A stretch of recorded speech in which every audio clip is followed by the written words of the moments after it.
I'm super attached. Like I get, I mean, you know, Somebody, now at this moment, thinking about him, and I'm not even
I look and sound tired, there's a reason for that.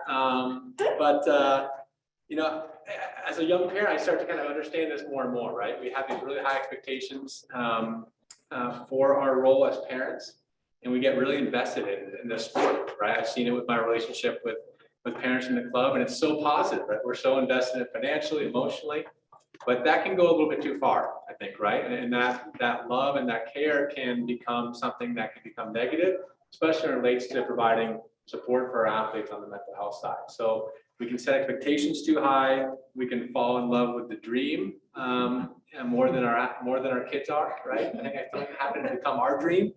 We can focus too much on the results and not their experience, and kind of get too low or too high. Both of those can be some negative things, for example, that can happen along the way. And the purpose of this was just recognizing as parents, we need to provide the best support we can to our athletes on this side. So it's a great opportunity to meet with some local professionals in this area and parents within the club who can provide some great messages on this topic. So our format for tonight, we do a quick introduction for all of them, and then each of them had a specific topic that they wanted to talk about.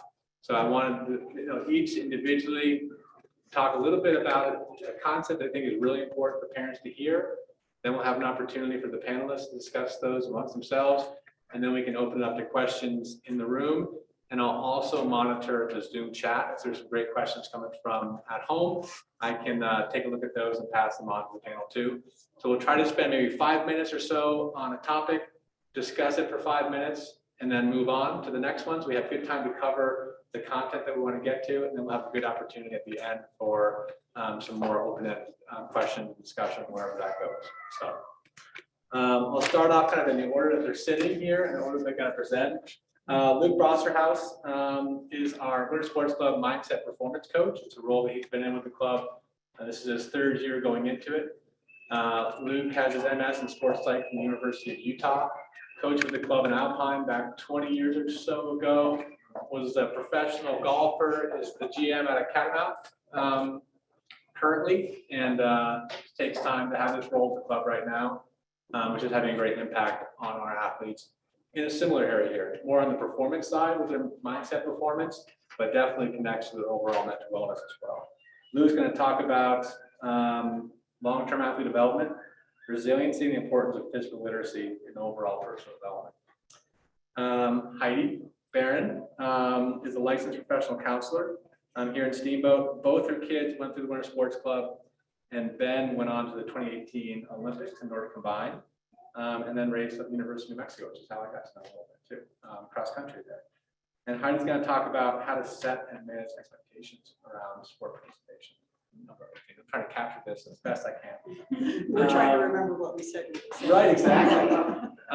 Millie Flanagan is a physician's assistant here at Steamboat. Her son Bodie is a PG Alpine racer, and daughter Merritt is in U16 Alpine. She's going to talk about how to pause and show empathy and how our best intentions can go wrong. And Wendy Puckett is a parent and athlete supporter. Is how she wanted to be. We had Guru in there for Wendy, and she kind of had to tone that down a bit. But Wendy is the owner of Steamboat Pilates, and sons Cole and Cooper were both Alpine racers in the club recently. Cole is a junior at DU, and Cooper's a freshman at Dartmouth, is also on the USD team in Alpine. And Wendy's going to talk about tips, tools, and hacks to keep the mindset we know we want to have toward our kids' sports. So, yeah. Okay. So, and if I missed anything along the way that you want to hear about yourself, then feel free to jump in on it. But without having me talk some more, I'm going to just let Luke let you start and try to keep it to that format. Some time for Luke to talk about each of our panels to talk about their topics. Some time for some discussion amongst you, and then questions. I'll monitor the chat for some questions for out there, and we can keep it moving that way, and then some good time afterwards for some conversation. Good? Okay, thank you. Thanks. All right. Yeah. Welcome, everybody. Thanks for joining us. I'm going to talk a little bit about some of the things that I see in the work I do here with athletes, both at the club and in the community, from a long-term athletic development standpoint as it relates to this discussion. Generally, when I get a call from a parent, hey, can you talk to my son or daughter, they're having some issues, it's generally more towards the latter part of the season, February, March. And generally burnout is on the table. And there's several characteristics that sort of contribute to burnout, but the one that's most common is just really a lack of enthusiasm or lack of interest in what they want to be doing or what they've done to that point. So our goal here at the club is to minimize those phone calls. So the work that we do with athletes really is in November, December, January, trying to give them some tools to become aware of some of the things that can lead to that point. And what we found is there are some hallmark traits of the athletes and the kids that tend to avoid burnout. And when you kind of peel back the layers, really the thing, I think the word that really kind of captures that sentiment of that athlete that stays mentally strong, has a good mindset, and it has a continued positive trajectory in their sport is resilience. And there's a couple things that I think contribute to resilience in athletics. We'll talk a little bit about that tonight. The first thing is what I call connectivity, and that's just really having a supportive community around the athlete, and that's parents, coaches, friends, and peers. And I know sometimes the peer group can kind of ebb and flow, and that can contribute to a lot of the community disconnection. But that connectivity is extremely important. I'm going to talk a little bit more about that in a moment. But the other thing that contributes to resilience is this idea of durability, and it's durability from an athletic standpoint. So what does that mean? It means that they played a lot of different sports and had a lot of different experiences from age 6 to about 15. And the research is bearing this out. The research is showing that kids that have a lot of different diverse physical literacy opportunities actually stay engaged in whatever their primary sport may be beyond age 15, and they have a healthy, more positive trajectory in that sport. So the question is, why is that the case, right? Physical literacy has to do with running, jumping, kicking, throwing, striking, all the things that are basic that we kind of learn on the playground. And what happens is when we build competence around those gross and fine motor skills, we build confidence in activity. So we kind of have a saying in sports psych around the club here that the competence leads to confidence. You really can't go out at it the other way around. So kids that are engaged in a myriad of different activities, a myriad of different experiences, and tend to spread themselves out throughout the seasons in these experiences, tend to develop the ability to run well, to have the ability to what we call locomotive or kinematic sequence, and that's the proper movement of energy throughout, whether you're striking a baseball, hitting a golf ball, any kind of athletic motion has a kinematic sequence that's standardized throughout all of them. And if we can develop that up into about age 15, the trajectory of that involvement of that athlete tends to be more lasting. So how do we get away from this? Well, we get away from this when we start to specialize too early. And generally at the club, it's between, and all clubs for that matter, it's between 12 and 14. There's this pull, right? You go to these races and you see these kids that are good. And you think, well, if they're good, they must be doing it all the time. And I need to kind of keep up, right? And that's the game we all kind of get sucked into. But I'm here to tell you the research doesn't support that. In fact, 96% of the most recent summer medal winners from the USOC were multi-sport athletes in high school. Right? So that pull to early specialize, research is showing that it's actually not beneficial down the road when we enter what we call the train to compete phase, which is 19 and over. And once we hit 19, you know, the singular focus on one activity obviously is the most successful approach when it comes to Olympics and training, and et cetera, et cetera. So if we boil that down a little bit more and talk about this idea of durability, when we're looking at the component of the physical skill, we know it has to do with this development of this physical literacy. When we look at it from a mental standpoint, it has to do with the diversification of identity and diversification of athletic identity. So in other words, if we put all of our eggs in one basket, we can have some problems when it comes to burnout and failure down the road. When I see athletes that are resilient, they generally had a lot of opportunities to fail when they were young. we tend to frame experiences. I'm as guilty as this of anybody with my kids. We tend to frame failure. So they go to a race, doesn't go as they had hoped or they had expected. We get in the car, it's okay, it'll be better next time, right? Well, you just had some bad luck, or so-and-so just kind of passed you on the last turn. You did great, right? And that's all sort of built into our nature as parents. And we want to kind of fix it. Maybe if you want to go to training a little early next time, you want to maybe like, should we wax your skis a little differently, right? So we tend to kind of want to frame it towards this future success. And I find athletes at the ages of 17, 18, 19 that are resilient, more often than not, had parents that were pretty passive between 12 and 15 when it came to success and failure. They kind of let the road do the work, right? They kind of let the ball go in the gutter. There's this great analogy that's kind of been circulating lately around sport parenting, and it has to do with bowling, which I'm not a big bowler, but I think this is a great analogy. With our kids, we tend to want to put the bumpers on, which is okay when they're young, right? We don't want them to fail miserably, falling down the hill and not like the sport. But instead of just taking the bumpers off at a certain point, we actually start to move the bumpers in to that center arrow, right? To where we know if they just roll over that arrow, they're going to succeed every time, right? So we're going to kind of do everything we can to create this super narrow, specific path to success. And that doesn't help, right? You never really learn what it feels like to have the ball go in the gutter. And it's really important. It's a critical skill to build among athletes, is this idea of what does it feel like to fail, and how do I rise to that challenge? So this idea of durability, I think, is just it's so central, and it's so central to the work that we do here at the club and the work that we try to help coaches facilitate. Because at the end of the day, we talk about this a lot, the success of a program here should be measured on whether or not that athlete is still engaged in that sport at age 30 or age 35.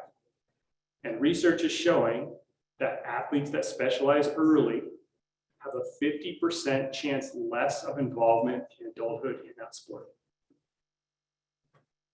Which, when you start talking about mental health issues among adults, you don't have that physical activity, you don't have that connection to community, right? I think the experts in that field would all probably unanimously agree those things are important when we get into adulthood. So I'll finish with one other, just a few things, sort of hacks. I think we all agree we'd share some hacks. And if we could kind of boil down 5 things I think that are really critical to building this resilience and this durability in athletes. Modeling an active lifestyle with community, I think, is extremely important. And that has to do with just defining our own values as parents, not our kids' values. So I think it's easy to go ride with our kids and ski with our kids, but it's important for them to see that we want to go ski with our friends and ride our bikes with our friends or play pickleball with our friends, right? Value that community.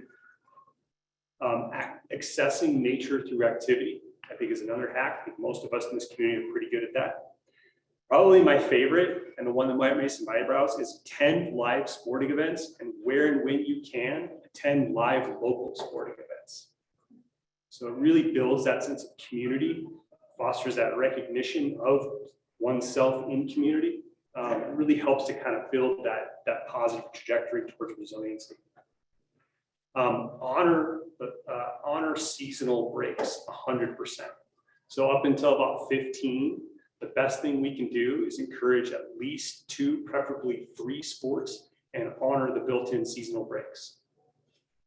I know my son just finished soccer, and the first question among the parents in East 10, the first question among the parents on the sidelines at this tournament in Denver is, "Hey, you guys doing futsal this winter?" And my answer is no. Like, no, we're not doing futsal. We're not. And as much as my kid would want to do it and would do it if we enrolled him, I've seen the progression of just year-round sport interest from 9 to 15 just leads to detrimental outcomes.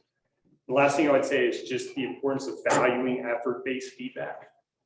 And it's really hard because when we go to events, and it's typically the only time we really see our kids move in their sport. Like sometimes we go to dryland or sometimes we go to training. There's a certain energy that we carry, while spectating. But if we're really honest with ourselves, when we go to events, sometimes that energy from us is different, and the kids pick up on that. And if we put out that energy and we couple it at the end of events with place-specific feedback, like you did better than Johnny, or you got first, great job, you're on the podium, and there's all this added energy, all of a sudden that becomes what's important. But that must be important because that's what mom and dad are really psyched about. But if we can shift that to effort-based, like, hey, you know, it seemed like you were really prepared today, or it seemed like you weren't prepared today, or your energy was good. You know, what contributed to those things? I think those things go a long way in just allowing the athlete to kind of grow and express themselves in however they're going to evolve. So that's what I wanted to speak to. Just a couple of kind of brief things I've observed over the years working with athletes here and in the community. I absolutely love this stuff. It's Bobby and I probably had discussions back at Mocha Molly's back maybe 20 years ago about this stuff, right? And I'm just fortunate to be able to have stayed connected to the club and get to do this on a daily basis and just talk to athletes. And so if I can be a resource to any of your athletes at any time, please don't hesitate to reach out. Any questions that I can answer on that topic, or should we kind of move along? Were we going to answer questions between the speakers? Yeah. Also. Yeah. I'll let you guys moderate that. Or discuss it among yourselves. I know. Well, it's interesting. I mean, I could ask a question. I love the idea of not specializing till I think you said 15. Yeah. My experience as a parent in the club, and I, you know, as we all are, is that's not particularly possible. It didn't feel like, because the sports become pretty all-inclusive before the age of 15. But maybe you're talking different seasons, or I guess it's just, I mean, I love the idea. I just don't know how to put that into action. There's a couple different layers to this, and it's certainly not one size fits all. I think each athlete is on a slightly different growth pattern and trajectory. Research is showing particularly with females, it's extremely important not to put early specialization on the table until they're finished. 15 is kind of the number that we want to shoot for, but certainly finish going through that maturation cycle that they're going to go through. You look at, there's a lot of examples of athletes, female athletes that have overtrained in that window, and so subsequently had some pretty significant physical problems and mental problems down the road. So we want to be aware of that. There's another component to this, and that has to do with prodigies. And we're going to see prodigies probably once every 10 to 15 years. They're just going to be good in early age, right? And they're going to be on sort of the gold medal fast track. Tiger Woods, Andre Agassi, Michaela Schifrin could be in this conversation. Those are kind of a different conversation because there's just some different variables at play.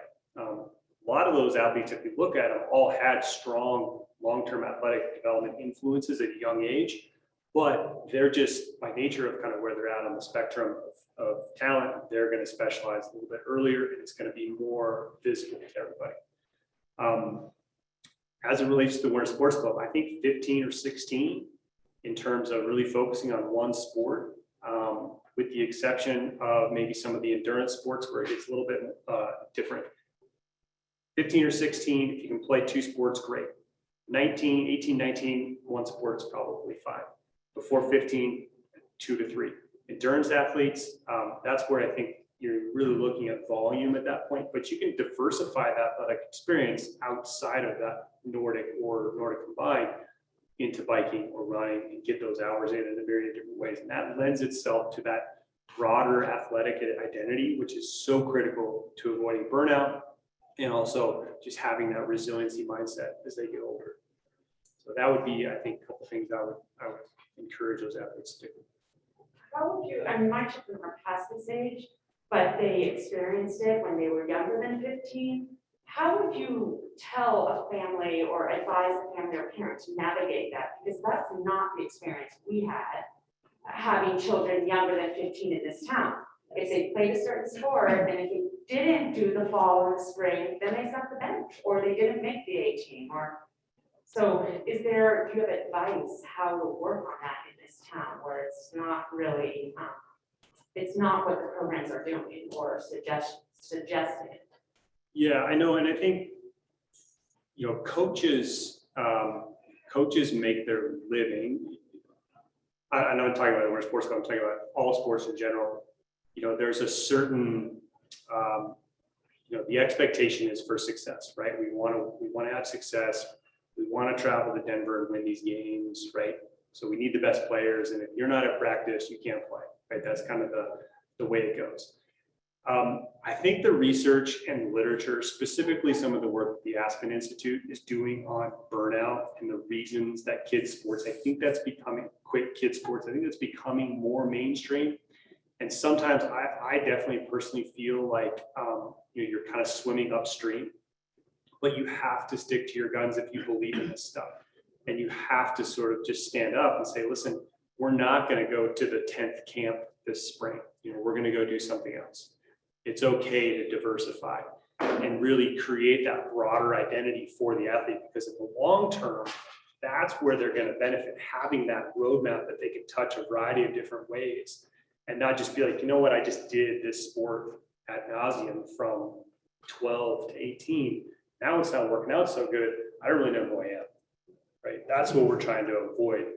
And it's hard. I think it takes it takes conviction and the strength to kind of stand up to some of that status quo. Like I was talking about, this last weekend with soccer, 10 years old. It's like, no, it doesn't need to be around. The research actually says that it's actually better if it's not. So there's some patience, there's some conviction, and there's some belief that long-term, the overall expression of the athlete as a sound individual who's healthy, identified with a lot of different things is the goal, as opposed to success when they're 12, 13, 14.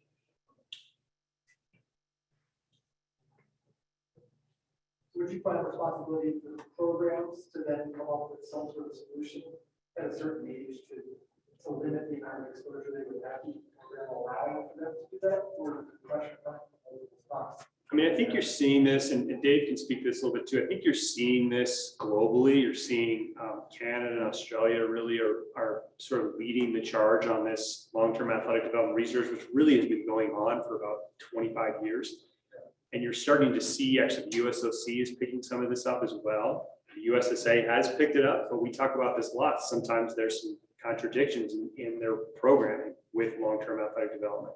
So I think it's becoming more and more on sort of the national governing bodies, but at the end of the day, it's on the parent, right? We're the ones making the decision. And if we believe in the research and we believe in the end goal of being a healthy, adapted individual when they're 20 or 25, then we have to kind of make those decisions when they're 12, 13, 14 and pull the reins when we need to.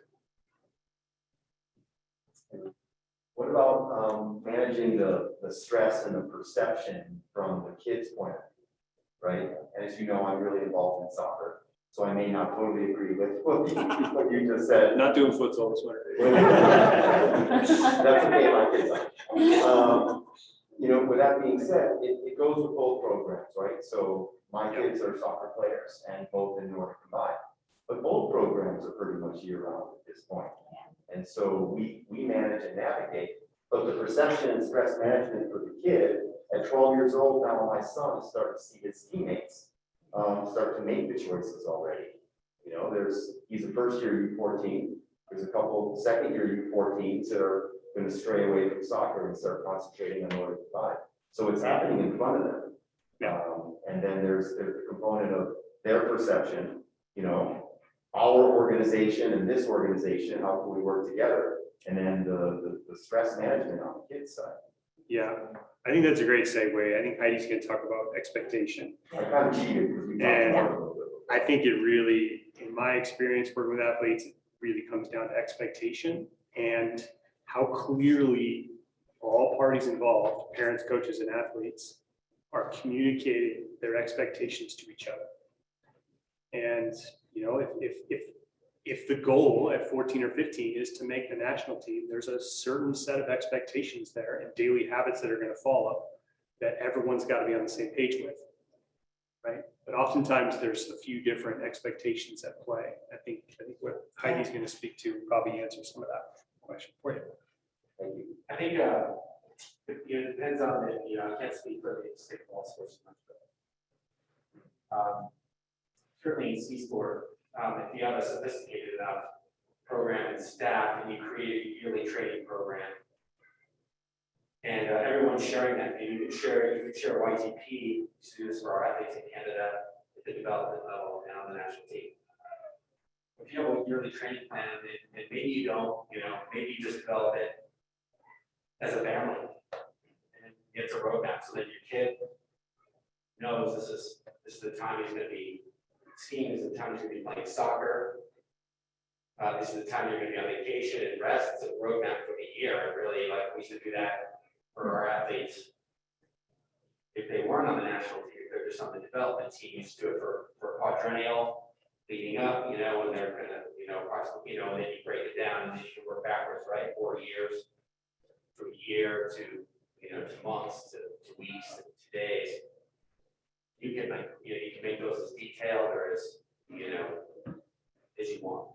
But I think a YTP that's a huge piece of that. And then you get to it, and you can kind of review it the next year and decide. And I also think it's a lot, expectations to go to that next segue. It's expectations of the parents versus the kids driving around. That's huge, right? Yeah, so that'll just tip me off there.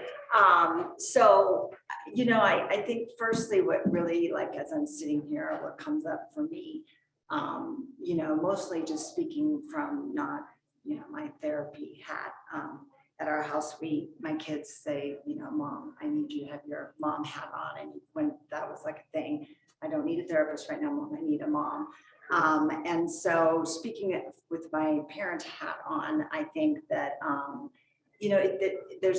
it's not right or wrong. Like, we have to really kind of get this perspective that decisions aren't right or wrong. They're what's going to work for you now.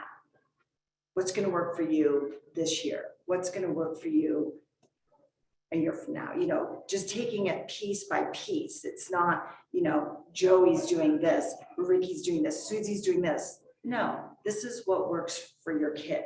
And every kid, obviously they're all unique, and even siblings in a family are unique, right? So what expectations you might have for one kid and that they might have for themselves can be completely different than your other kid, right? And we have to meet them where they're at. So what I want to really talk about, with expectations, they're very subtle, right? There's unspoken expectations and there's spoken expectations in a family.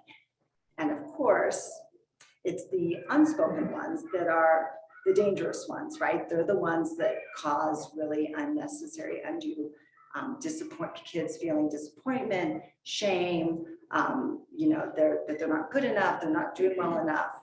And so it's really subtle. Again, I think as parents, in my practice, I do address this a lot, that we subtly, without even realizing it, have an agenda for our kids. And we have to really be honest with ourselves and really check in with ourselves in this regard. And so this might look like, to kind of give some examples, unspoken or spoken expectations, it might be like, Dad's picking you up from practice today, we're gonna have lasagna for dinner, you need your homework, can you get home, take a shower, or whatever. Like, that's when we talk about, what we're expecting for the day. Unspoken expectations are like, I expect my kid to be athletic. I want my kids to be good at their sport. I want my kids to do well in school. I want my kids to ski for college. I want my kids to go to the Olympics. Again, everyone, it's important that we all really have this honest conversation with ourselves and our spouses and with our kids. And because what you realize, and we've had these conversations with our kids when they were in high school, and it's really interesting what they identify as the unspoken expectations, and they can be spot on. You don't realize like how much we project that day to day. And so what happens is when we have these unspoken expectations, and we talked a lot about this in our meeting, but you know, with Winter Sports Club, it's a huge commitment of time and financially, right? It's a big commitment. So when we pull up to drop our kid off at training and they're like, I don't want to go today, or, you know, I'm tired, I have so much homework, I don't want to go. It's can be easy to kind of get triggered and go to, really? Like, we just wrote this huge check and we have a comp this weekend, and you know, it's like becomes we, right? And it's like, no. And so when we get triggered, that shows up as irritable, unreasonable. We can get angry, we can be quick to trigger, and we say things that we might not want to say, or react in a certain way that we might not feel very good about later. And we might have to clean that up or make an amend.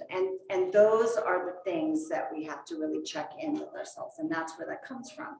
That comes from our unmet, it can come from, you know, your unmet expectations as an adult that Lou talked to about, you know, like whatever your athletic aspirations were as a young adult. And if those weren't met, that you're projecting those onto your kid.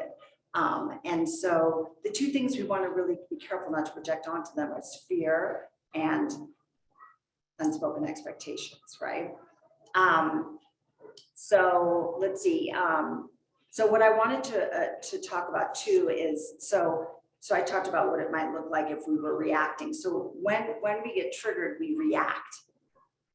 And ideally what we want to do is respond, right? So we're responding versus reacting, and responding is like pausing, breathing, recognizing that you're triggered, and hopefully sometimes, not always, obviously we aren't perfect and nor are we expected to be, but that we can just kind of separate from whatever our child is experiencing, and whether that's, you know, they did poorly at a comp and, you know, they're freaking out about that. Whatever the struggle is, the struggle du jour. And I think, so it's meeting that. And so saying, for instance, so a response to the child that's being resistant to going to training. And again, I want to just break this down as far as ages, right? Because an 8-year-old or a 10-year-old saying he doesn't want to go to training, and then you have a 16-year-old or 17-year-old, you know, there becomes a different approach, right? Or a different conversation. But for instance, you know, basically just saying, I can see you're, you know, resistant to going to practice today. Why don't we talk about that? Let's make some time later tonight when after I pick you up, or after you get home tonight, and let's check in around that. What's going on? So it's not, you know, like Luke said, it's not like fixing it for them. It's not getting into it with them about it. But it's letting them know you see that they're resisting it, and let's talk about it later. So I can remember distinctly once, and then again, you can kind of get creative and add humor to it, or, you know, get creative in a way, but a response like, so our daughter was doing Nordic and her coaches were Ben Barbier and Brad Piskey. And, you know, anyway, and so she was resisting, she didn't want to go. And I was like, hey, I'll make you a deal. How about I stay and train with Brad and Ben, and you go home and make dinner and pick up the house. And she was like, really, Mom? I'm like, yeah, what do you think? I'd way rather go ski right now than have to go home and do that. And she was like, she just looked at me like, all right, Mom, whatever, and just went to training, you know? So you just like, you know, you just meet them where they're at. You don't react, you don't resist, you don't shame them, blame them, right? So, and that's a lot easier to do when we're in this place of having healthy, realistic expectations and everyone's on the same page. So I think that, a couple things. So a couple reminders that I always say that I think are helpful are, we want to really make sure we're not getting our self-esteem from our kids. It's kind of a rough one when we're getting our self-esteem from our kids. You know, that looks a lot like, I call it like, you know, the roller coaster, you're doing this, you know, and they don't need you to be doing this with them, right? They need you to be here, and they're going like this, they need a steady, right? And so when we get attached to what they're doing and their successes and their failures, then we're like doing this with them, right? And then to not expect our children to be similar as siblings, and also to not expect them to be just like us, right? So with that being said, one of the 3 hacks that I think are most important are, so first of all, at the end of the day, asking your kid, how are they doing? Not what are they doing, right? So it's kind of, Luke touched on that too, those conversations, like, you know, yeah, how's it going? Are you still having fun? What do you know, what excites you about your sport right now? What's hard right now? You know, just like talking about those things, not, you know, where you know, where did you place? How fast were you? You know, who'd you beat at training? Or did you, you know, like talking more about how are you doing, not what are you doing? The other thing that's really helpful is also to have these conversations about expectations. So sit down with your kids and have a conversation around what their expectations are. And I think it's really helpful in their sports, in their, you know, overall experience, like as a family, you know, what's the expectations, this, you know, what do we want to, you know, we have to add spring break and having fun, right? Like there needs to be fun and playfulness in the whole idea of these expectations. And depending on the kid, you know, I had one who was so intense and so serious out of the gate and so focused that he really needed us to be, you know, more balanced for him and back him up and give him more breaks and, you know, be like, dude, you don't, you know, like we can take a week off. It's okay. Like he really needed that to balance himself because he was just, you know, on this trajectory, and it made me really nervous that he was not going to be balanced at the end of the day. And that, and he always jokes, this is Ben, he always jokes that after going on trips to Europe and whatnot, when then he would get back, the first thing I always asked him when I picked him up at the airport was, did you have fun? What did you guys do? Did you do anything fun other than training? And he was like, Mom, you were the only parent that asked that. And so that was like a really good perspective for him, because I really, at the end of the day, I'm like, I want him to have fun. And then the third thing is to really check your motivation, which I talked about earlier, but to really do an assessment of yourself around your motivation for your child, and just being really careful about, again, displacing any unmet expectations of your own. And I think we as adults just have to really be honest with ourselves around that, and do a check-in with our spouses as well. So yes. I think I know the answer to this, but I just want to make sure. Between the spoken and the unspoken expectations on the parent side. Yes. Is it good to articulate those unspoken expectations that you know you have? I mean, make them spoken expectations? Absolutely. I think we're, you know, I always say we're like as sick as the secrets we keep, you know, like unspoken, that's like the elephant in the living room. Everyone, you know, someone's tiptoeing around. Everyone knows it. Talk about it. Talk about it. Like that is what you do. Yeah, that takes the stress and the pressure. That's the whole idea of this, is to help our kids not feel that stress. And the best way to help them with that is to talk about it. Can I add to that, Hyde? Like, if, because I think it's a great question, if you have an unspoken expectation and you're getting ready to share it with your kid and you think, I don't really want to share this, it doesn't seem appropriate to tell them, I'm really counting on you to make the Olympics, then that's where you have your own internal dialogue with yourself.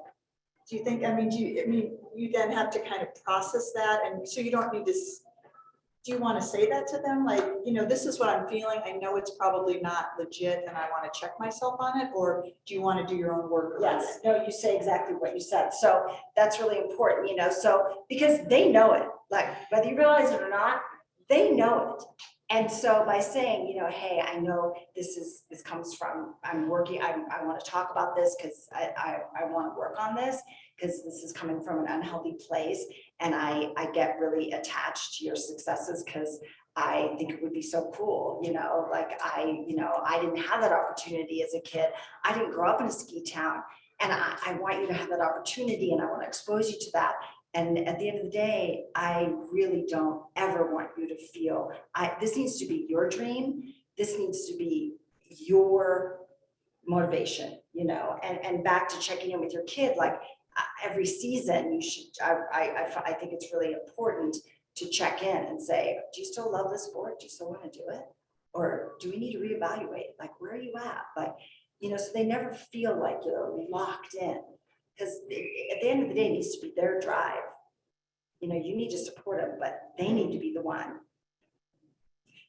And just to add to that, may be important that you check in with them when they're having success and when they're not.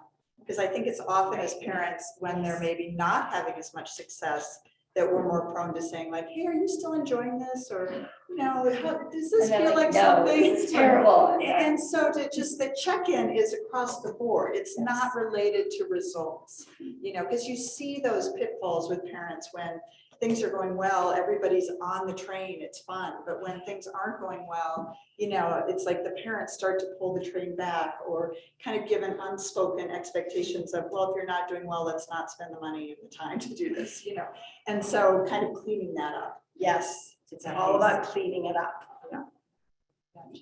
Something that resonated with me that we both talked about was community, connection, and fun for the kids. And as you get older and you specialize in a sport, you might be talking to your kids. Well, I'm a 15 and 17-year-old. And as the kids start to specialize, some of the community starts to go away, right? Because they're specializing. I'm just going to do soccer, or their friend's only going to do Nordic skiing or something like that. So the community fractures a little bit, right? Yeah. Or they experience friends in their sport that have burnout. How do we coach our kids like that, as a parent, I talk to my kids a ton about things, and they'll ask me like, I don't know what to say to my friend who seems like they don't want to be here anymore, or they seem like they're burned out. How do we help our kids, work through that with their friends, help keep their friends in the sport, so to speak, or encourage them to stay in the sport.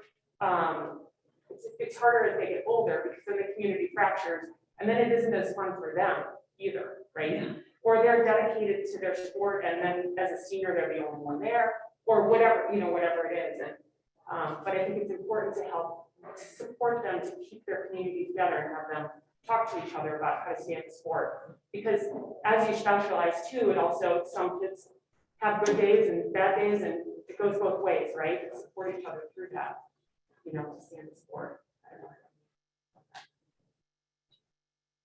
I remember this vividly, and I think that it does become, their pool becomes smaller and smaller, right?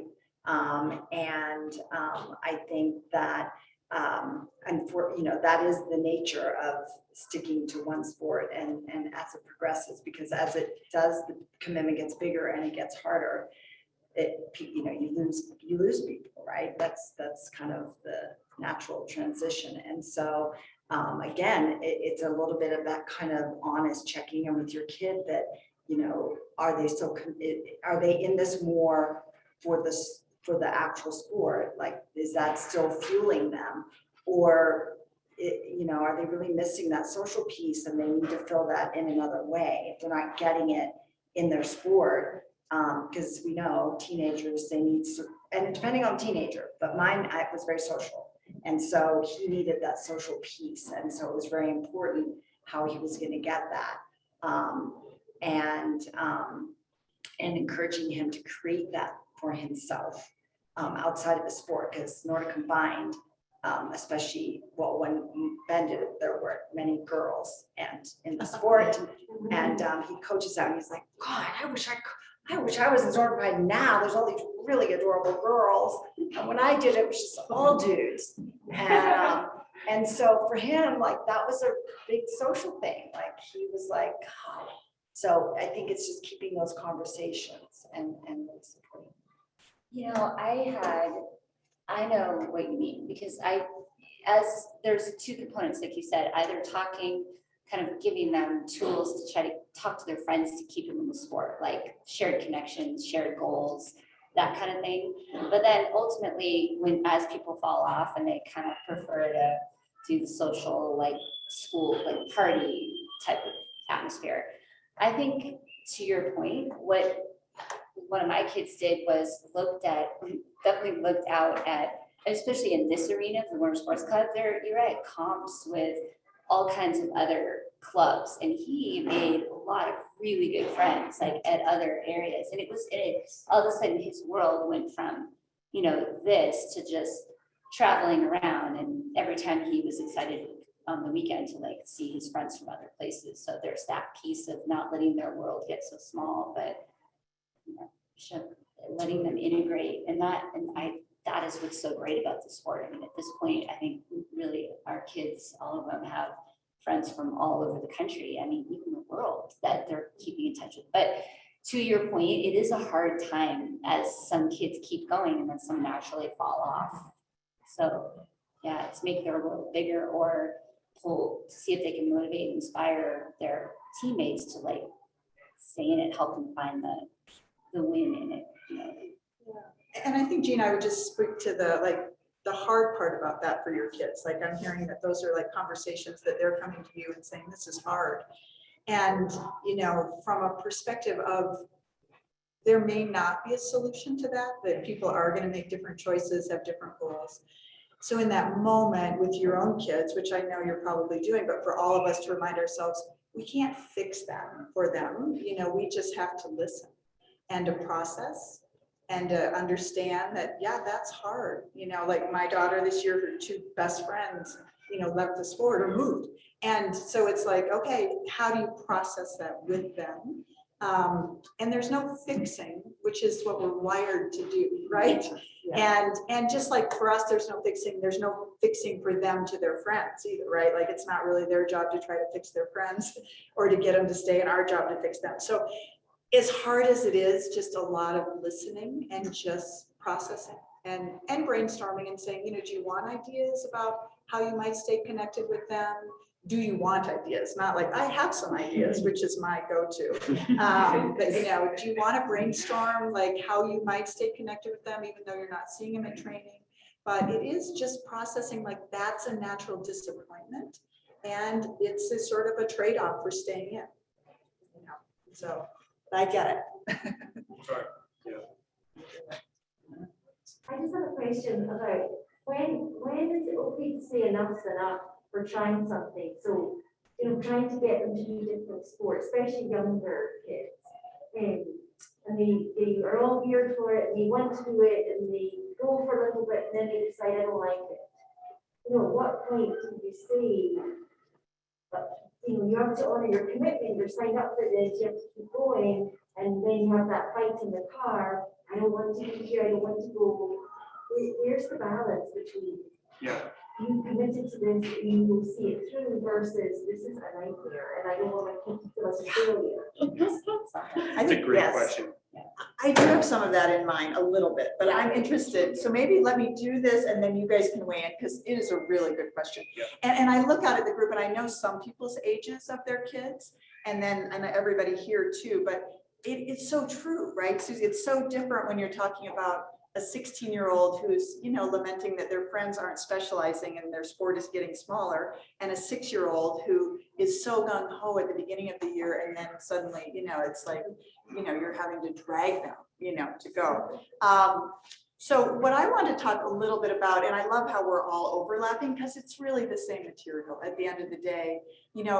Anxiety is a word we used when we talked about this. Mental health, anxiety was one that came up. And from my standpoint as a medical provider, we see it, I work with it. We know the statistics. We know the statistics vary, but 10% of kids are going to potentially struggle with anxiety. And just to kind of delineate the difference between anxiety, which we look at as a diagnosis, and anxiety that we use that term kind of broadly for stress, fear, overwhelm, hard time. So, our kids are gonna have moments when they struggle. We call it situational anxiety. The day before a race, if you have a really sensitive kid, they're gonna feel it. You're gonna feel it. Everybody's gonna feel it. It doesn't mean they don't wanna go, but it's just part of their DNA. So that situational anxiety piece, that anxiety that comes and goes, is different than the anxiety that's much more pervasive, that's in every part of their life for a period of time, that's sort of coloring everything. So to just get clear that, there's different, it's a spectrum, right? And so I think what we're talking a lot about is things that we can do to support our kids, so that doesn't build maybe, and that they learn some tools to process that situational anxiety so it doesn't become a more prevalent anxiety. And if it does, and that's okay, and it happens, then there's other tools. There's talking with therapists, there's, talking with Luke, there's different ways, there's getting in with medical people. So to just know that it's not that every kid's, it's like no big deal, they'll work through it, it's normal. And it's not that every kid who has anxiety has a diagnosis, but that there's a spectrum of that. So with that in mind, I wanted to talk about, as parents, our kids are always, just like us as humans, going to have the full range of emotions, right? They are going to feel happiness, excitement, joy, and they're going to feel fear, overwhelm, disappointment, confusion, vulnerability. I don't know why there were more of those. I couldn't come up. It was not balanced. But the reality is, as humans, when we're talking about stress and anxiety, we have a full range of emotions. And one of the things that's really important for us to thrive as humans is to feel that full range of emotions. So that's sort of our job as parents. I think of it as one of our jobs, is to really help our kids process and feel the full range of emotions. Now, this gets tricky because as parents, we are really hardwired to really like to operate in one range of emotions and not so much in the other. So we have this real desire to kind of operate with our kids in joy and happiness and excitement. And we have a real desire to want to avoid with our kids disappointment and sadness and, anger and angst. And so I love the new term. You said the bowling analogy. I remember the old one when my kids were younger was helicopter parenting. But we as parents are very adept at figuring out ways to kind of move our kids into the emotional lane that we're feeling comfortable in. So the new term, which I heard, there's probably a newer one than this, but is lawnmower parenting. So that's that you go in front of your kid and you actually mow down any disappointment, anger, fear. You just name it, and it comes from a loving place. And I think part of my qualifications for speaking on this is I've done most of these things wrong and have a keen insight into what didn't go well. But this lawnmower parenting is like, you know what, you want them to stay in the happy lane, and that because life is better at home when they're in it.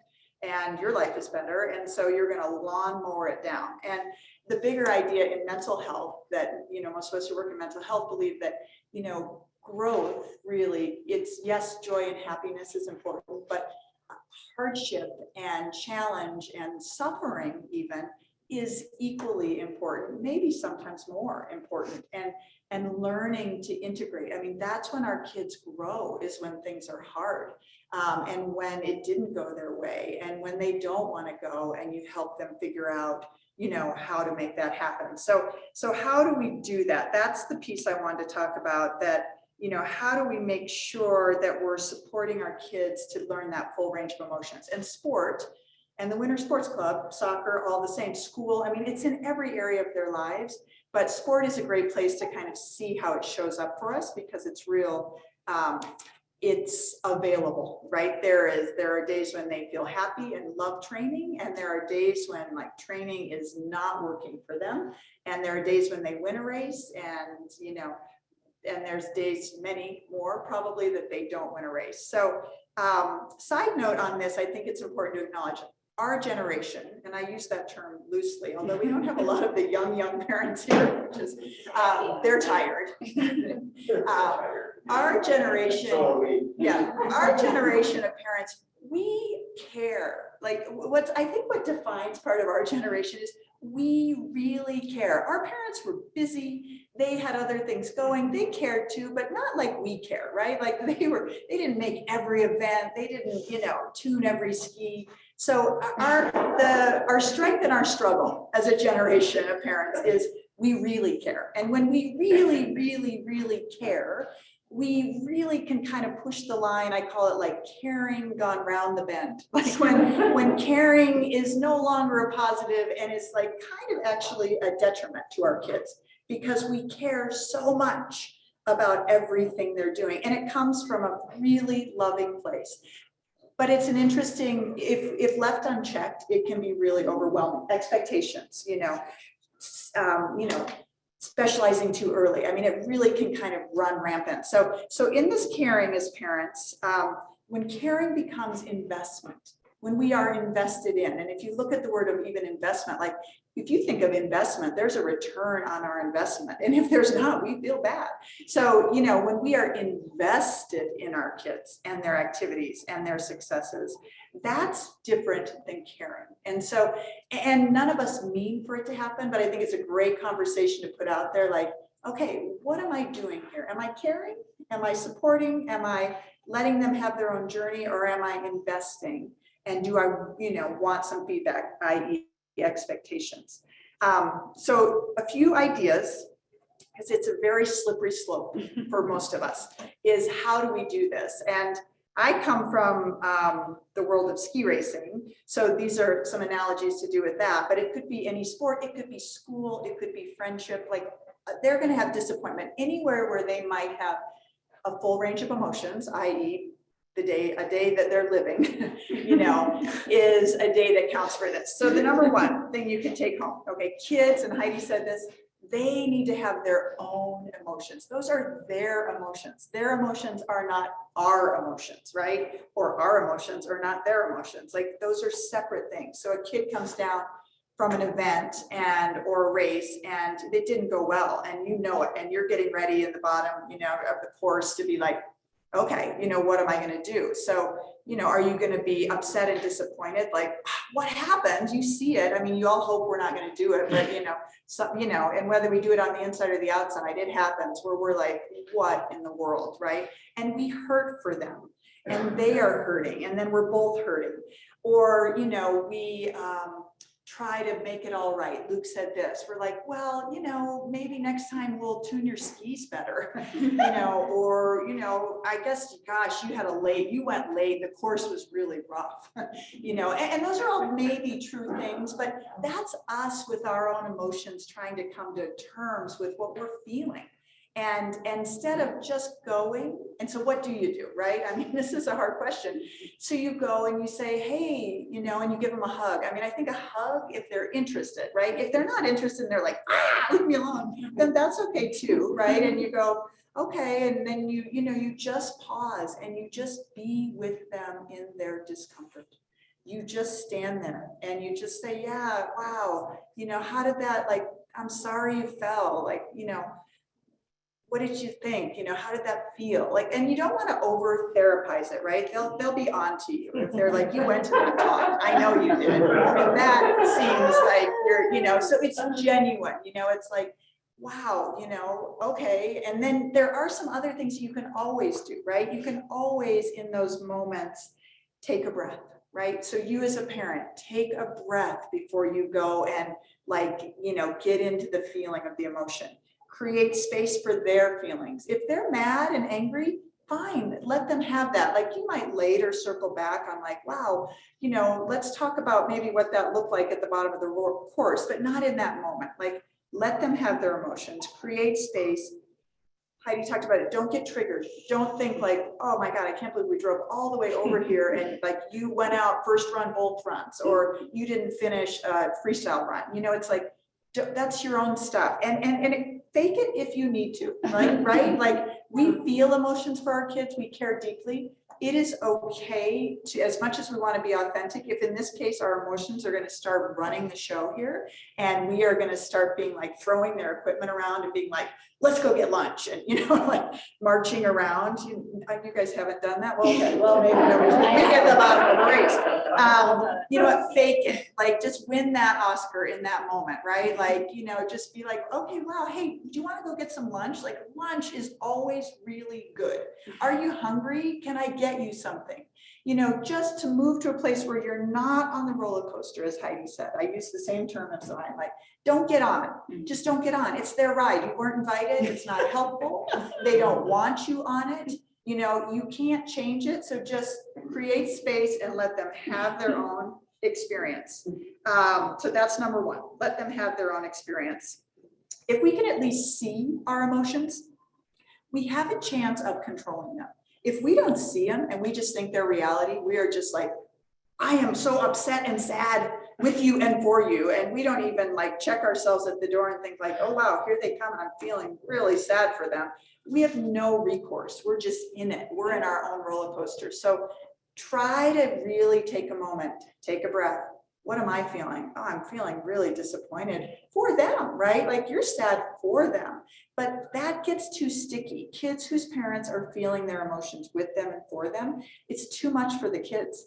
They don't want to be in charge of your happiness. So, right. So if you're sad at the bottom of a run and they feel it, even if you are, trying to put it aside, the burnout piece comes real easy for those kids that are like, wow, not so fun to be in charge of everybody's feelings around this, right? So keep your own emotions, let them have theirs. Number two, like we said in the beginning, trust that this is by design. It's their journey. They are supposed to fail and suffer and be disappointed and be happy. Like I always say, like, flip the script on all of our desire to uber parent. And so it worked for me when I realized like, oh, well, what I'm supposed to be doing, because I really want to do it right, is actually, just trusting that their disappointment is part of their journey and important. That made it easier for me to let that go, to not fix it, to not jump in, to not minimize, to not, this is part of their journey. We don't know, like their journey isn't guaranteed an Olympic flag in here, right? Their journey might be, they're learning how to process that emotion in that moment. That's their journey right there and then. So stay in that moment with them. Trust it. Keep the big picture in mind. It's hard. Again, I'm going to throw myself under the bus again. Like U14 championships, maybe not going well, like really disappointed. And did I kind of in my head think, well, his journey might be different. I might not know. Maybe he's meant to be president of the United States. And, being on the US ski team is going to get in the way of that. Like, yes, not true. But it was a way for me to kind of be like, there's a bigger picture here. It is not just so sport. He's not going to be president. It's not really looking good for that either. The last one is number 3, is really, I think, the most important. And this, Jean, you is part of kind of what you talked about earlier. Help them process. They don't need you to fix it. They don't need you to feel it, but they do need you to process it with them. They do need you to be their lifeboat, their raft, their steady state, so they can process. And the term empathy gets thrown around a lot, but when I read this definition today, I think this, sums it all up really, is empathy is the capacity to understand or feel what another person, your child, is experiencing from within their frame of reference. That is the capacity to place oneself in another person's position. So not feeling our own feelings about it. We can process that with our partner, with our friends, with our therapist, but really getting into their feeling. And that doesn't mean fixing. And it doesn't mean, always changing, or it just means listening. I mean, honestly, in this portion, it just means biting your tongue. Like literally, if you have to bite your tongue, like just show up, be present, and just listen and just say, wow, yeah. On the car ride home, it might be a 5-minute ride home from the club, or it might be a 6-hour ride home from Crested View. And, it can happen, and you just need to listen and let them process. You're not doing the talking, you're not doing the fixing, You know, it's the understanding. I said the other things, it's the hugging, it's the feeding, it's the helping, it's the nurturing. Like that's really our role, is to help them navigate this disappointment in there. A couple terms right now in therapy, co-regulating. So when our kids get angry, we don't get angry back. When our kids get sad, we don't get angry at them for being sad.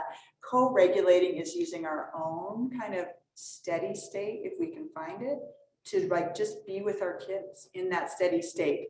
And then they will help them process. So not shutting it down, not trying to shut it out, that just drags it on, right? Don't squash it, but just help them process it.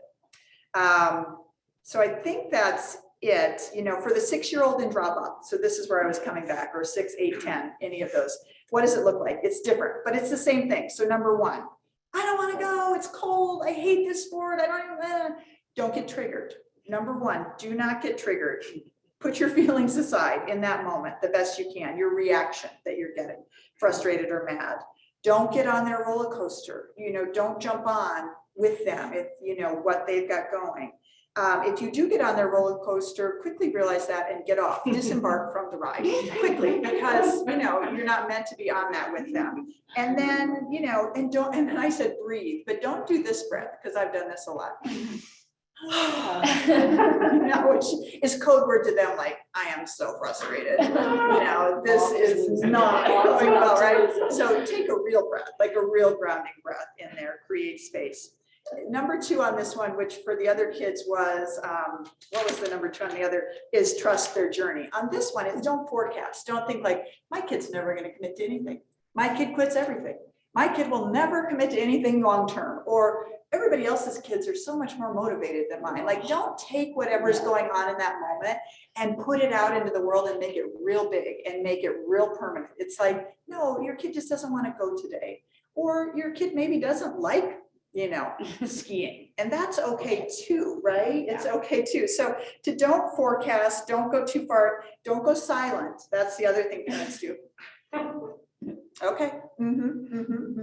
And don't also have little secret hidden things like, oh, looks like so-and-so's enjoying training, you know, all those little things which we think are sort of like covert, they're not, right? And they know it and they feel it and they see it.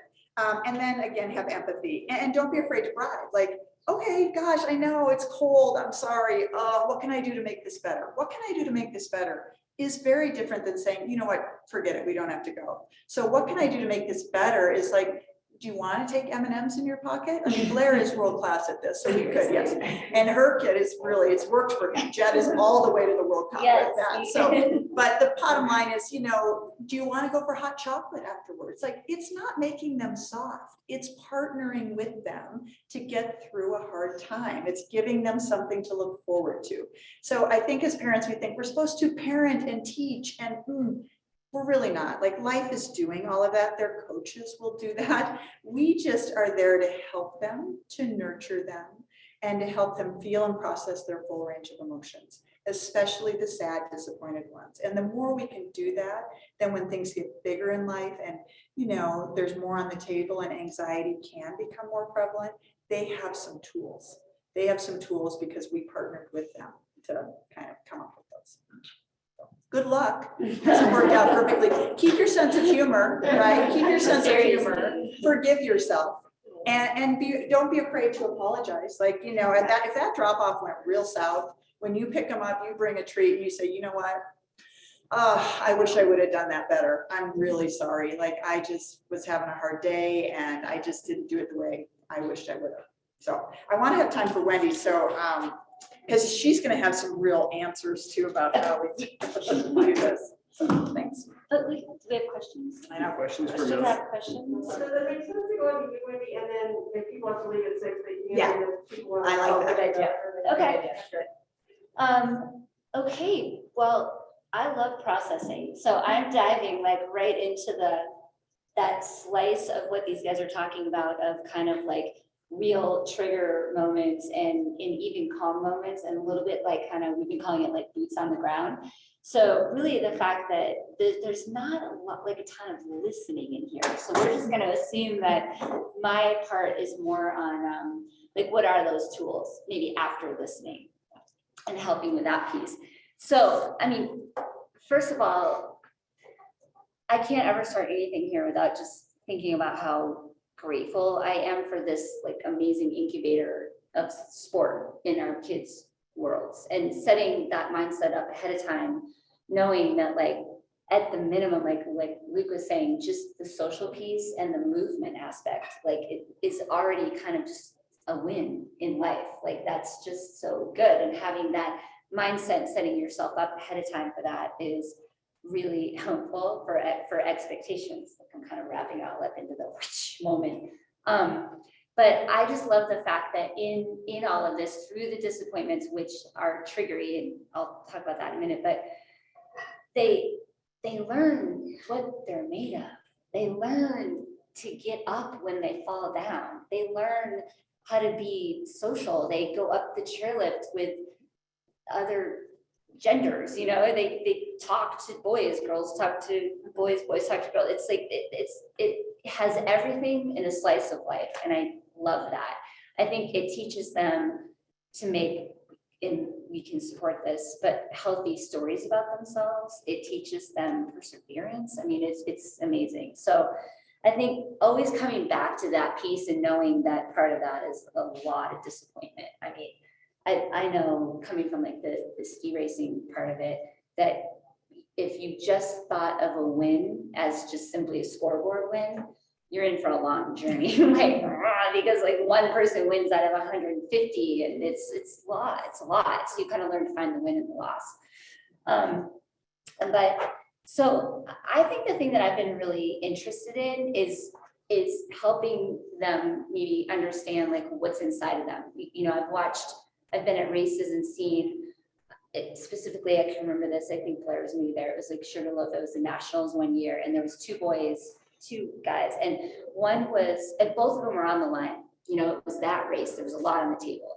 Depending on how they did, they got a spot in college or on the USC team, and both of them fell. But not on the same team. It was kind of unrelated, and you've seen these stories play out. But and the one of them was, I mean, they're both super disappointed, but one of them was devastated. And the other one was so bummed, but kind of there's just a little bit more kind of resiliency in it. And I kind of feel like, you know, helping them understand at a young age that their identity isn't tied up in that result. Their identity is who they are inside. And I kind of just love that whole thing can start at any age of what do you believe in? Like, what's your story about yourself? Who are you? What are your key ingredients? You know, I've heard, having had the Pilates fitness studio for 20 years, I hear kids' stories about themselves really young. Well, I can't really be a slalom skier because I'm too short, or I'm too tall, or I'm not fast because I'm too light. And that's not what I do. And there's these amazing stories that they develop, and we all know that we become who we believe we are. So kind of checking in on those beliefs, I think, is really interesting, because we manifest what we believe. And so I feel like that is kind of more like baseline arena parenting and the calm, like dinner table stuff. Like, I know that when kids in Winter Sports Club come, you know, they're out there in terrible weather. And I love the fact that the coaches will say, the kids will say, it's raining, we can't be out here. You know, and the coaches are like, we love the rain. Like, the gnarlier the weather is, the better. That's who we are.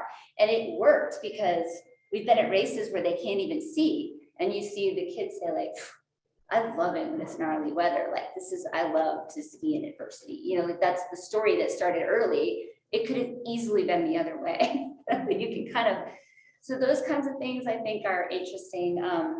You know, I can do hard things. That's one of my stories. Like, I can do something hard. I can do a hard thing. And then, you know, pushing out of that starting gate, whatever it looks like, is a big deal. It's like, it's just so vulnerable. You don't know what's going to happen. It's scary. It's scary, actually, a lot of times, literally scary. Like, and I love celebrating the fact that they're showing up with all their good stuff inside of them, all those key qualities that make them who they are. That's the journey of discovery. So that gives us conversation. You know, I saw you show up. I saw how hard you pushed out of that gate. You inspire me to get out of my own starting gate, because out of the comfort zone is scary, but that's like when great stuff happens in life. And so kind of reframing it and making it feel like that, I love that. It's a lot of talking and sometimes dangerous reframing.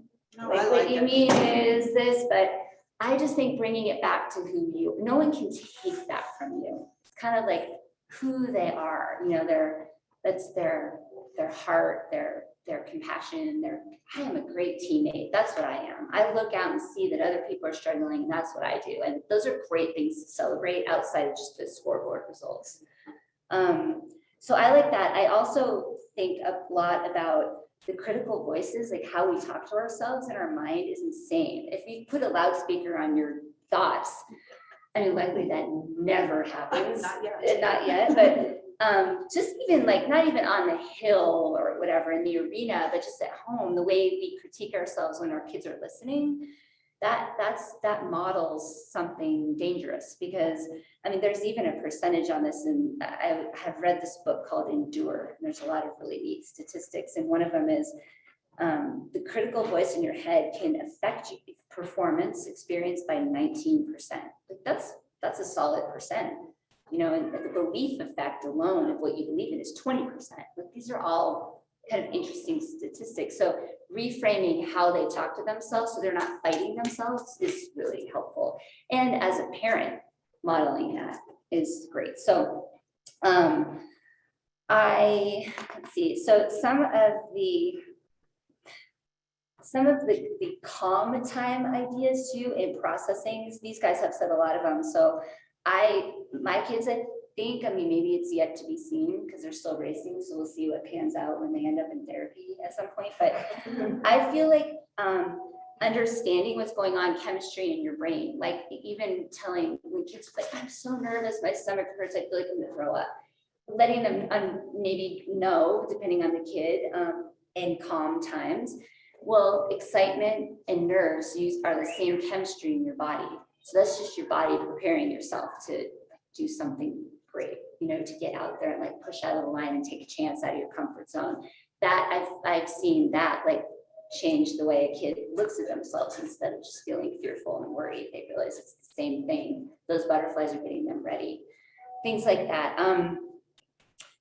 The gratitude is a huge thing. We've kind of talked about that a little bit, but it's for a parent or a kid to sit back and like notice the things that they're grateful for. Again, not in maybe the heated trigger moment, although that helps us prevent the trigger moments. Gratitude's the master emotion of all. So as a parent sitting at the bottom of a hill or a side of a hill, being able to say to yourself like, I can't believe we get to be here. This is amazing and beautiful, and our kids get to do this. How cool is that? I'm whipping through some of these like little hacks and little mindset tools. I've had times like projecting, like I'm sure crazy as I was like gripping like this, watching them get ready to race the Super G, and being so nervous. And I remember it must have been U14 maybe. And I remember later I asked one of the coaches, like, it must have been, it was Caroline Lee. I said, it must have been so stressful when that other kid came down, he got hurt, there was a course hold. It was an hour sitting up there. And I think at the bottom, we were projecting like, oh my God, it must be so tense at the top. And she said to me like, actually, no, your son was making snowmen in the snow and turning them into women with proper anatomy features. Okay, that was like a great lesson for me to know, like, okay, my emotions are not their emotions. So like one of my mantras was, you know, snow women. But when I think to myself like, oh my God, I'm projecting, they must be so nervous. They're actually really could be having a freaking great time up there, like making who knows what in the snow. My other thing that I say to myself is like Federer's father, Roger Federer, everyone knows who he is. You watch him in game match point and the camera will go to his father and he's just level, completely level. Who knows what's going on inside of him? Blair does that a lot too, actually. She's pretty level. She might fake it, but she's pretty level. So I feel like the other thing, so gratitude, snow women, Federer's father, and inch deep is the other thing I tell myself when I'm on the side and I'm nervous. It is something we kind of came up with together of staying level and not on the roller coaster. And this is a different angle where you're thinking, okay, if they have a great success, you can't let it like feel it in your, like, you can't show that you're like running around like jazz hands. That was the other mantra I say, like, don't be jazz hands, like that, because for all the obvious reasons that we just explained, that's not good. But also it's just, if you let it in and like show it that much, then it's equally the other way. The disappointment goes right in. So it's kind of like, we call it inch deep, like stay level, you can feel it, be excited, you know, for them because they're excited, but not like take it, like these guys have been saying, you know, don't own it as your own emotion. This goes both ways. It's easy to slide into feeling really excited, but that same avenue will take you right down off the roller coaster. So I think the other, let's see, body language, when you're standing at the bottom there, wherever, I keep saying bottom, but obviously it's every sport.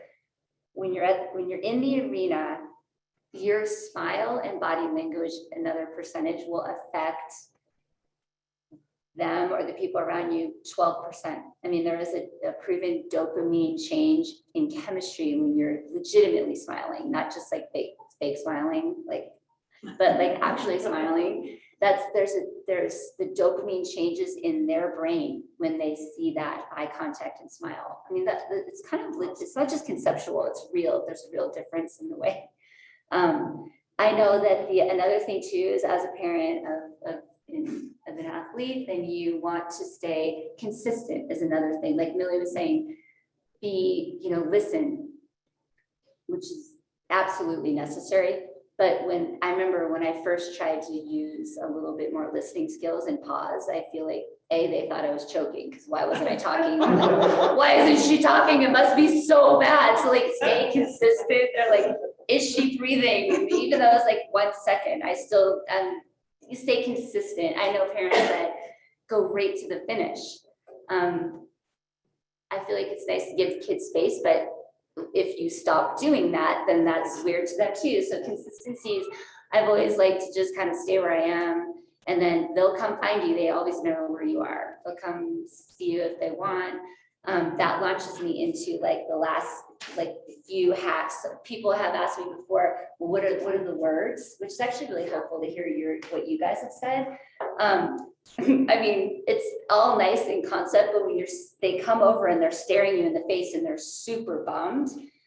I mean, I feel like one of them is, of course, we all learned, I love watching you snowboard or ski. And we've gotten in trouble with that before because we missed the whole run and then lied and said, we loved watching that. And then they said, how did you see us? We hooked our tip at the first gate at the top of the hill. I'm like, I loved watching you ski down the side. You looked great on the sideline. So I don't know. Like, how'd you feel? Did you learn something in the run? This is all not meant to be like fired at them. This is only if they then answer and want. It's only dialogue. You must abort the minute they like stop and want to ski away. But if you're stuck continuing to like try to figure out what to say, this is just going down the continuum. How'd you feel? Did you learn something from it? Maybe your coach can help you with your plan. You'll have another chance. Now, some of these really could be too fixy. So I'm not sure about but I've just been faced with, at the point where they're 16, 17, 18, they're pretty savvy, like you can't, it's hard for me to just say like, do you want to go get lunch? But like, what are you talking, that, so this is definitely going down into older ages. I like the whole idea of like, you're inspiring me to get out of my comfort zone and set a goal. I mean, maybe not in the moment that they fell, but along the way, reframing that stuff. Let's see, noticing, all of this is kind of repetitive, but I feel like you guys can get the idea of the words. I almost needed a script sometimes at the bottom because it was so loaded. One other last thing that maybe I'll say before we go is I've had in this arena of sport, sometimes it takes a long time for them to really feel that success that they want to feel. Or the result, I should say, the result that they want to feel. And a story that I use that they've actually repeated back to me later is it's the ice cube story. So that's kind of in my part of the hacks. And that is, if you put an ice cube in a room and the room is, let's say, put it in a really cold room, and then every day you turn the degree up 1 degree. Freezing is 32 degrees, right? You won't even see a change in that ice cube until it hits above that. So all the way along, that's how perseverance works. Like they feel frustrated, they're playing soccer, they're skiing, they're doing whatever, they're working so hard and they're just not seeing the result they want to. But the change is happening. It's happening every day. It just might not show up. You don't, the minute you notice that ice cubes start to melt above 32 degrees, the change has already been happening. And for some reason that really resonated, I think, with kids who were just waiting forever to see something. So yeah, I have lots of little stories and scripts and things like that. Some work, some don't, but it's an amazing journey. And I gotta say that lately, when we moved here 20 years ago, and my husband was coaching, probably back. Oh, yeah. So yep, he was coaching, and the kids that when we moved here that were 16 and coaching, and they were his kids. Well, now this summer we've been to 2 weddings of those kids who are now in their 30s or whatever, and it's amazing what great human beings they are. So after all this worrying and fretting and trigger moments and I will say this arena in here does make champions off the hill, because I remember those 16-year-olds going through all this, and now I have the chance to see them getting married, and they are the most fun, intelligent, successful. They're in the world doing cool stuff. Like it just works. Just have patience in the process and laugh at yourself, and it really does work out. That it's not just an unknown. We've seen people become great people. These kids grow up and learn the lessons of a lifetime. So We've got a couple minutes for questions. I think there's an unbelievable amount of experience here with all of this. If anybody has any questions, parent level, go ahead. I have a question. This is a bit on the other end of the spectrum than most of what y'all talk about, but it's still right. And so any of you can answer. My kids are both good athletes. They both work hard and do well at their sports, but I don't think either one we're going to be Olympians. And I'm not saying that at all to denigrate them. I mean, they could, we're not limiting them. But how do you encourage or foster aggressiveness? And I know it comes with confidence. I know it comes with experience and getting better at any sport, whatever it is. But without being overbearing, without having unspoken expectations and all that. But I think both my kids all have all the talent in the world.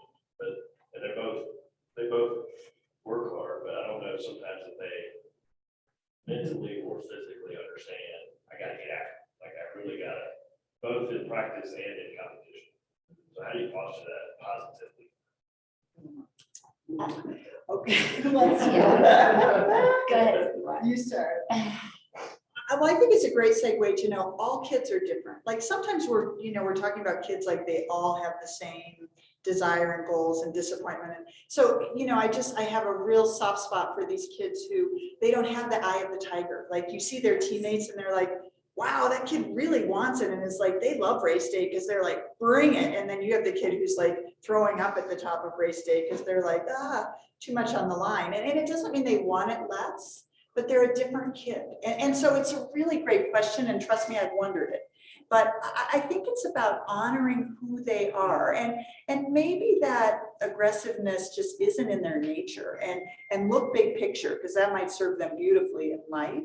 It might not serve them in sport, but it might. And I think it does evolve, I guess would be my point, is if you just keep supporting them, like look at them. And because when we're doing that and wanting them to be aggressive, we're wanting them to have this experience that is like, you know, their best experience will be if they do this, this, and this. And that's kind of our desire for them. So it's not a great answer, and other people can jump in, but yeah. Let me caveat real quick, that's great, it's more physical, so it's more, my kids aren't the ones, and they're separate, they're different, so I'm not trying to generalize, but they're not the ones that do a gain off the high dive. Right. They're just not very risky. Right. And so in some ways, in sports, you have to take a little bit of risk, physically, not mentally as much, but physically in order to overcome hurdles to get better. You know? So I guess physical aggressiveness, or physical willing to take risks. So I'll speak to that just because interestingly enough, our son who, you know, did Nordic Combined, you think would be a real risk taker, not at all. Actually, he's a very careful, calculated individual, and he's not a risk taker at all. And so that's, I just like that. I think, again, it's really meeting your kids where they're at. I really feel the importance is at the end of the day, like, you know, we're raising humans like these. We want these and our kids to be wonderful people out in the world, you know, and at the end of the day, that's really the important thing, and that they feel good about themselves. And if your kids, and the conversation is, are they happy where they're at, or do they feel good about themselves? Then great. Like that's the answer, because that's what's important. It's not how it looks. It's like, if they're really happy with where they're at, enjoying it, I'd say, let them be. Like, you know, less is more. If in question, less is more.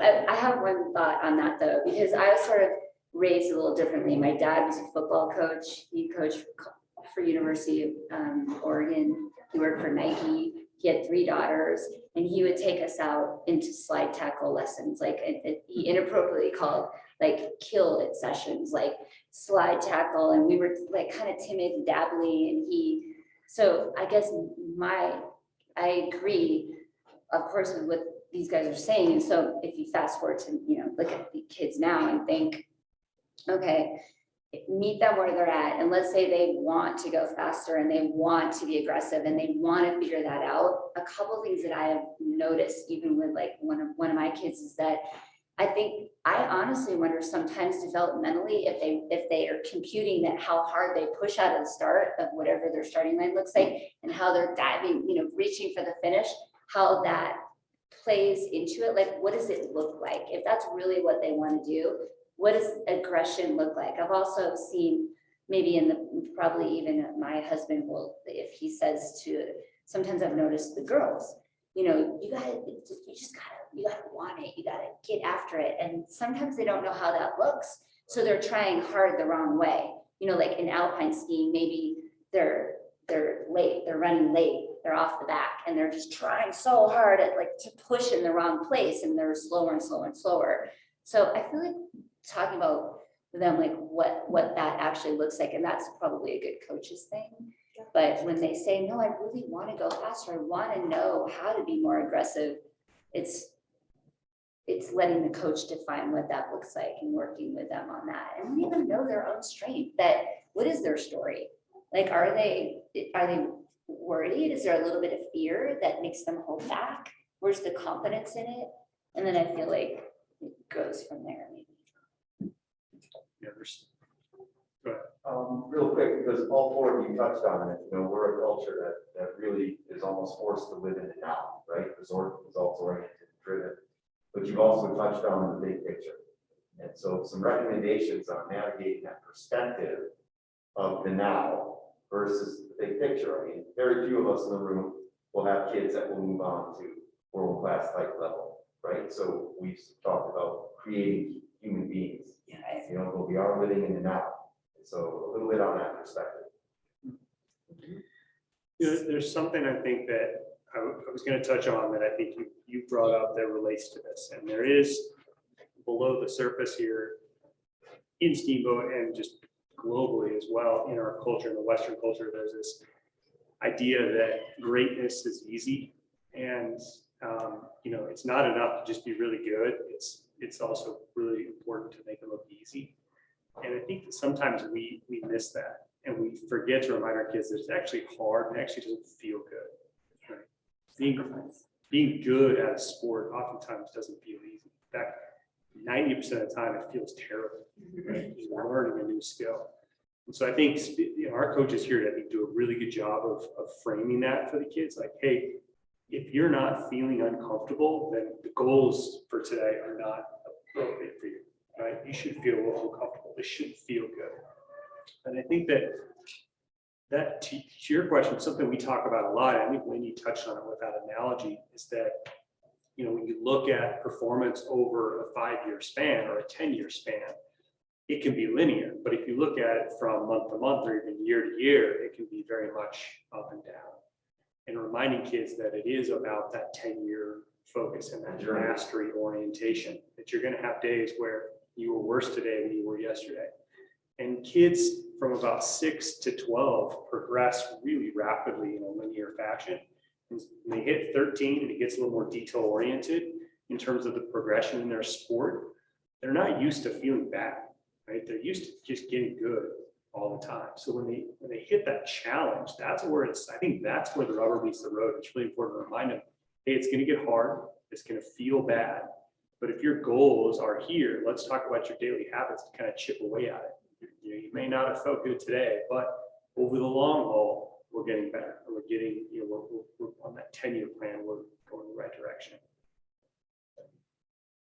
Yeah, and I think it's something we talked about when we all met, but actually I realized it didn't really come up tonight, but I think it's really important is talking about their goals, like what, and reassessing them every year.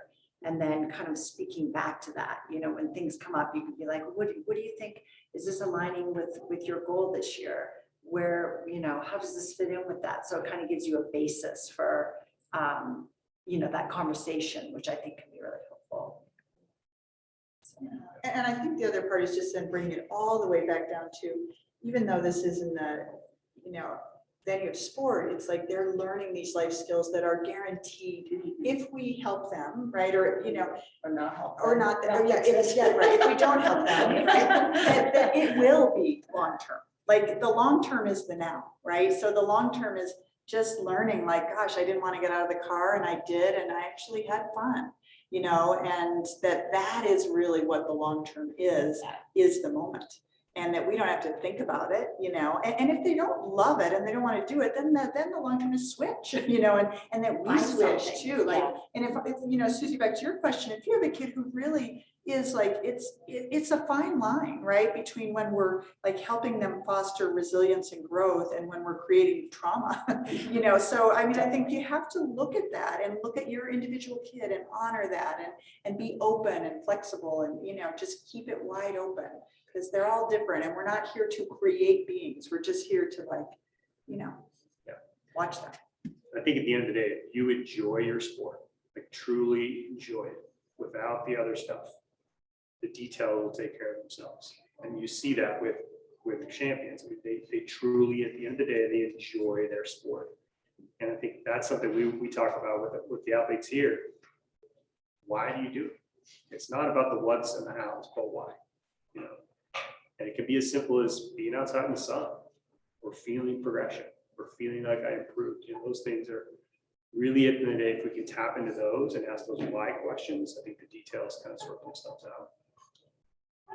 Yeah, I mean, what if they really enjoy their sport, but they really don't like the competition? Yes, that's a good question. Yes. I was just Yes. thinking that. I was Yes. just thinking that. Yeah, Yeah. I love it. Sport and competition are not, they're mutually exclusive, right? They don't have to go together. Yeah, and I mean, because we, you know, our daughter was that girl. I had a tiger, I had a Labrador, and she loved Nordic ski, but she hated to compete. And she didn't want to do it. And so finally, when she got to high school, I said, you don't have to do this sport anymore, because I know how much you don't like this anymore. And it was affecting her. So it was negatively affecting her self-esteem, right? So when we see that crossing over, that's when, as a parent, we need to be like, hey, I see this isn't positive for you anymore. Let's find something that is. And she chose another sport, and excel at it. So it's giving them that power to choose for themselves, to find something else. And that's not a failure. That's actually really taking care of ourselves. But also, and making it okay for them to be in the sport and like the social part, and make a decision as a family on your own behind the scenes, like, are we going to invest this much money for them to have a great social experience? And if you make that decision, which is a totally valid decision, then stick with it. You know, don't tie their success or their commitment or hardcoreness to like that's the goal. If the goal for that kid is really, I love to be with my friends and I love to travel with the team, and the days I race, you know, I work through that, then that's okay. You know, but when I think parents tie this financial piece, we didn't say it out loud, but never ever really should we say to our kids, we're spending a lot of money on this and you don't want to go. Like, that's a decision you make at the beginning of the year. If you want to revisit that for the next season, so be it. But don't tie their efforts onto what you're spending. Like, that's just a sticky slope, and it's a slippery slope, a sticky situation, you know, to get into. So I think for those kids who don't like it, either one, give them permission to do something else if they want to, or two, make it okay to like the parts they like, the sun, the friends. You know, it doesn't always have to be so hardcore. Okay, Thank thanks you you all. guys. Thanks, everyone. Guys, you guys, very questions.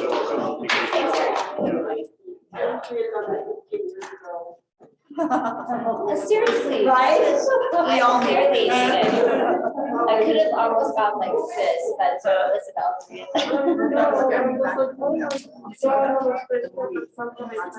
yeah. Y'all know if it was recorded? Yes. Thank you, guys. Yes, thank you for coming. So we can, my wife could go back and watch it later. Oh, it was fun to have you. Like, probably shouldn't have said kill sessions at the time, but like back in the 80s and 70s, it was like, that was how we were taught aggression. So rethinking it now. Between me and my wife, she's definitely more of the. Friday, yes. Yeah. Yeah, we'll see you guys there too. You know, so. Oh, God. Oh, no. So like for me, he met me where I was at. I wanted to learn to fight tackle. Right.